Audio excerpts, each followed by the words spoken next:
Welcome back class. आपका जो second video live lecture में बेटा एक्सट्रीमली फास्ट फॉरवर्ड में चला गया था, that was the part 11 of the same chapter variation. हम वहीं से इस चैप्टर को अब कंटिन्यू करेंगे। In that video it was practice set number 7.1 का Q4 and in that this table sum or the tabular sum was solved for you। तो अब उसी सम को बेटा एक प्रॉपर वीडियो में बनाकर आपके लिए अपलोड किया गया है। So now pay attention, sit straight and watch once again what are they asking us to do.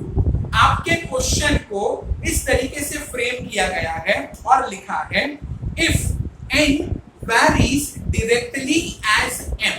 यहाँ पर दो अलग अलग नंबर्स दिए गए हैं, पहला है n, दूसरा है m और n और m में डायरेक्ट वैरीज बोला है।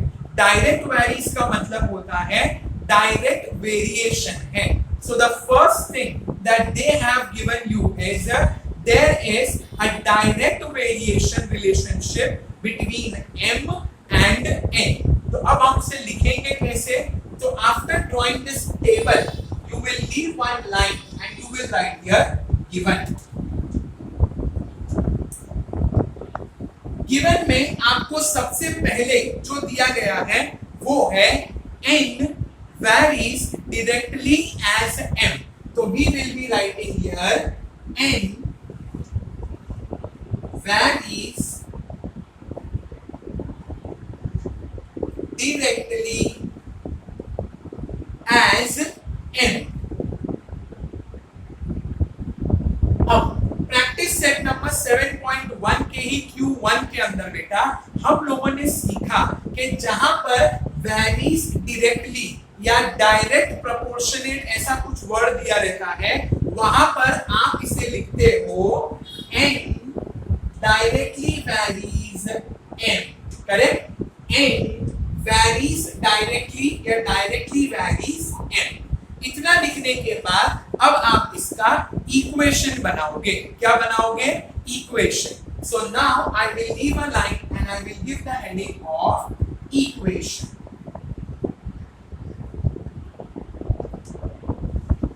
इक्वेशन बनाते हुए बेटा हमेशा इस बात को याद रखो कि you have to read the question before framing any equation.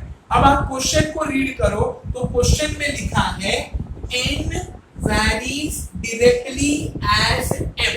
तो पहले n लिखा जाएगा और बाद में m लिखा जाएगा।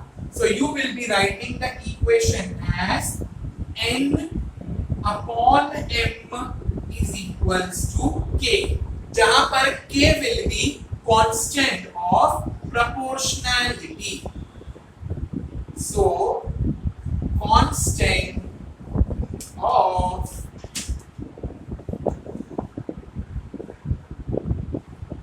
proportionality। करेक्ट? और अब बेटा क्योंकि इसके अंदर डायरेक्ट वेरिएशन है तो आपको रीजन देने की कोई जरूरत नहीं है, नंबर 1। नंबर 2, हम लोग फाइंड करेंगे द 3 रिमेनिंग मिसिंग डेटा। आपको ध्यान से टेबल को देखना है। आपके टेबल में टोटल 5 क्वेश्चन दिए गए हैं। This is question number 1, 2, 3, 4, 5, just like your Q2 number of apples and cost of Apple. जहां पर पहले 2 सॉल्व किए हुए हैं, वो क्यों सॉल्व किए हुए हैं बेटा? सो दैट आपको पता चले what is the value of k। Sorry। So now we will be first calculating the value of k। इतना लिखने के बाद you will leave a line and you will write here a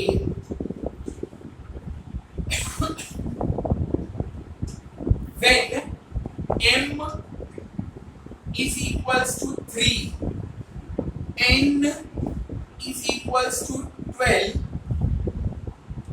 and k is equals to question mark। जब m और n आपको दिया गया है इट मींस कि आपको k नहीं दिया होगा, and that is the reason we are calculating k. So अब हम यहाँ पर k को कैलकुलेट करेंगे. So after writing this we will substitute the equation. तो अब हम यहाँ पर equation को लिखेंगे. What is the equation? n upon m is equals to k. n की वैल्यू कितनी है? 12 अपॉन m की वैल्यू कितनी है? 3 is equal to k brought down. Denominator में बेटा एक प्राइम नंबर है, सो 3 के टेबल में 12 कब आता है? 3 1 3 4. So we will be writing 4 is equal to k.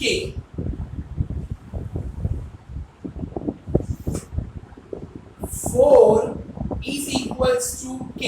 Standard 6 में बेटा आपको समझा दिया गया था कि ये तरीका रॉन्ग है.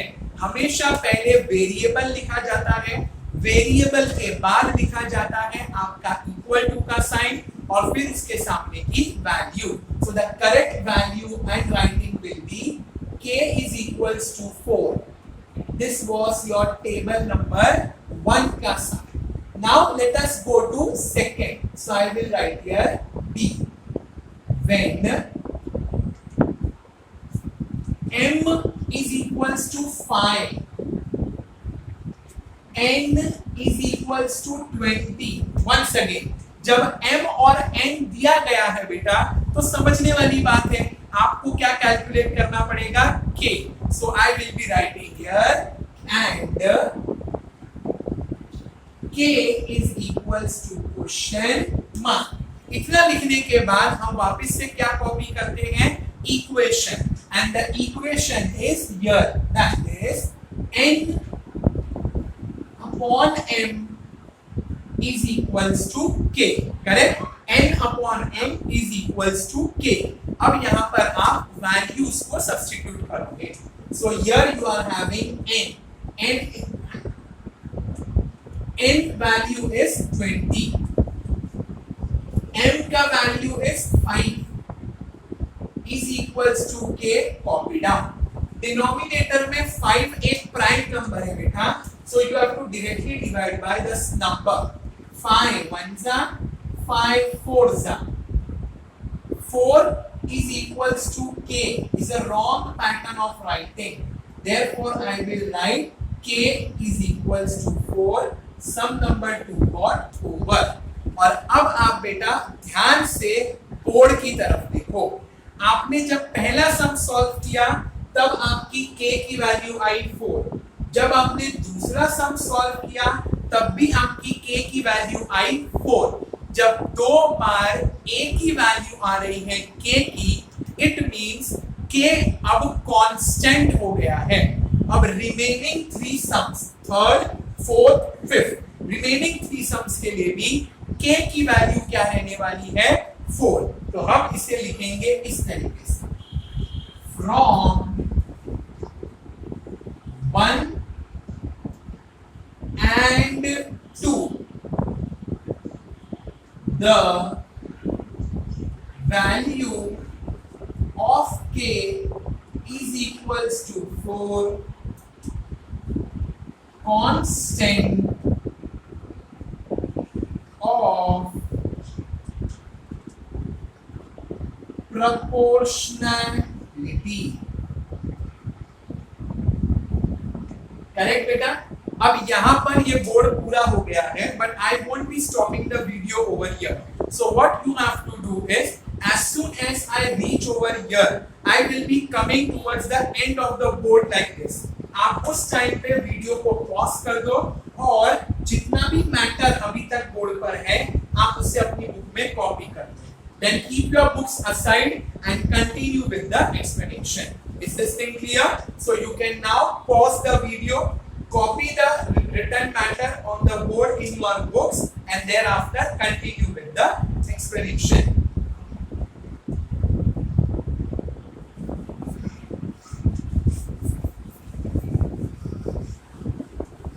अब बेटा दो सम हमने सॉल्व कर लिए और दोनों सम सॉल्व करने के बाद एक चीज तो क्लियर हो गई कि k की जो वैल्यू है वो होगी 4. तो अब रिमेनिंग जगह पे हम k इज इक्वल टू 4 लगाएंगे।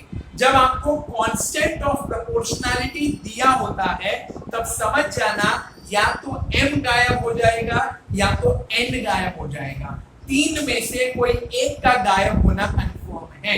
तो अब आपका थर्ड क्वेश्चन देखो, थर्ड क्वेश्चन में n को गायब कर दिया है। So now you will be writing here C when m is equals to 6.5, n is equals to question mark and k is equals to, अभी हमने बताया कि k की वैल्यू कितनी लेंगे हम हर जगह 4, so I will be writing here k is equals to 4। इसके बाद आपको इक्वेशन कॉपी करना है एंड आपका इक्वेशन क्या है, n upon m is equals to k, so you will write here n upon m is equals to k, correct? और उसके बाद you will be writing here the value n की value कितनी है we don't know, तो उसके बाद you will be copying here n, thereafter m की वैल्यू कितनी है 6.5, so copy और substitute 6.5 is equal to k की वैल्यू क्या है 4। स्टैंडर्ड 6 में हम सबको सिखाया गया था इक्वल टू के लेफ्ट में number, this is equal to sign, left में number, right number, up number, down number. तो what we will do, cross multiply, make a cross, n is getting multiplied with nothing, और maths में where there is nothing there is 1, so right now I will be writing here n multiplied by 1 is equals to 4 multiplied by 6.5,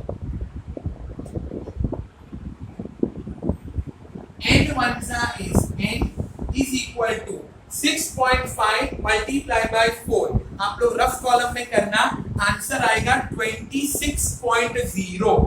how, see you will multiply 6.5 with 4,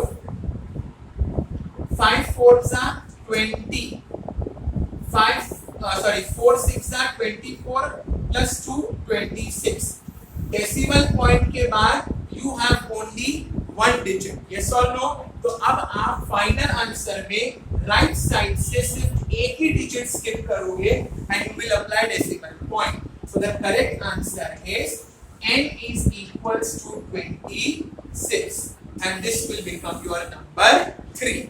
Now we will solve number 4, so I will write here D.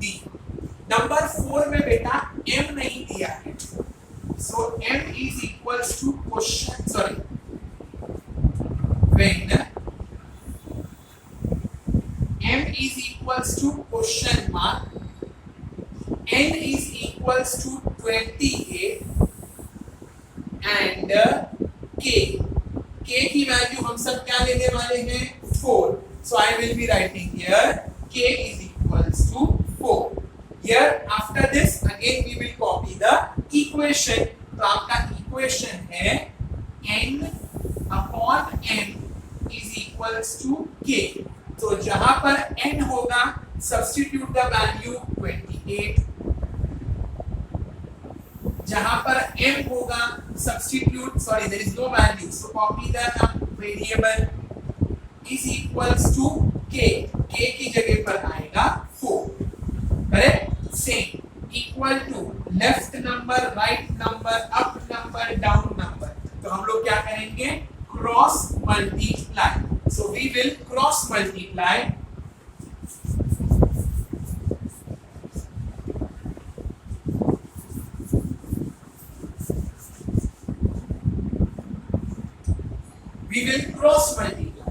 और cross multiply करने पर 28 will get multiplied with nothing, और maths में जहां कुछ भी नहीं होता है वहां पर होता है 1, so it will be 28 multiplied by 1, so I will write here 28 multiplied by 1 is equals to 4 multiplied by n, 4 multiplied by n। फिर इक्वेशन चैप्टर में हमें सिखाया गया था number multiplied with a variable always becomes the denominator. अब आपका अगला step हो जाएगा 28 multiplied by 1 is equals to m. Therefore और डिनोमिनेटर में आ जाएगा 4. Correct? Number multiplied by variable always becomes the denominator. 4 ones are 4 sevens are. क्या बच गया? 7 multiplied by 1 is equals to n. 7 ones are is 7 is equal to n. m is equals to 7. This will become your number 4. Yes. अब बेटा इसके आगे का sum we will continue below this. So you can pause the video for the second time, copy the notes which is written on the board, and thereafter I will continue with the sum. Now let us continue with the E part. That is the last and the concluding part. In E आपको again m दिया गया है. So I will be writing here when m is equals to 1.25 comma n is equals to question mark and k is equals to 4. अब हम सम के आखिरी पड़ाव पर हैं, द फाइनल स्टेज. तो हमें पता होना चाहिए कि k की वैल्यू हमें कितनी लेनी है? 4. After this what we will do? We will be copying the equation, and the equation is this: n upon m is equals to k.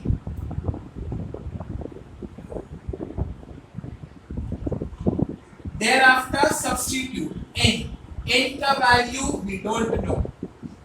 Upon m. m का value is 1.25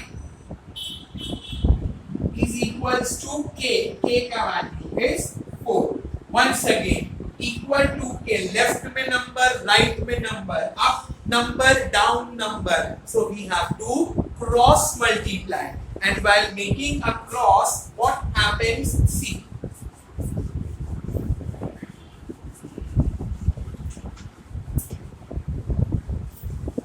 while making the cross n will get multiplied with nothing, और जहां पर कुछ भी नहीं होता है class वहां पर होता है 1. So I will be writing here n multiplied by 1 is equals to 4 multiplied by 1.25. Nobody will read it as 1.25. 5th standard में और 6th स्टैंडर्ड में बार-बार रिपीट किया था कि डेसिमल पॉइंट के बाद you should read always one digit. So it is 1.25. So you will be multiplying 4 and 1.25. n ones are is n, and 4 multiplied by 125. So the answer will be 5. Only 5. कैसे? Look on the board. आप 1.25 लिखोगे, multiply by 4 करोगे. 4 multiplied by 5 20. 4 multiplied by 2 8. 8 और 2 will become 10. 4 multiplied by 1 4. 4 and 1 will become 5. Decimal point के बाद there are 2 digits. So final answer में right hand side से 2 digits skip करके we will apply decimal point. It is 5.00 which is equal to only 5. So your correct answer is 5, and this will become your concluding sum. In the end of the sum हम फिर से एक table बनाएंगे, and this time जहां पर question mark था वहां पर उसकी वैल्यू को लिखेंगे, and by this आपका Q4 का जो सम है वो कंप्लीट हो जाता है. नेक्स्ट वाला सम बेटा Q5 is already solved in your book, so the next video will be pertaining to Q6. Till then, take care of yourself and thank you.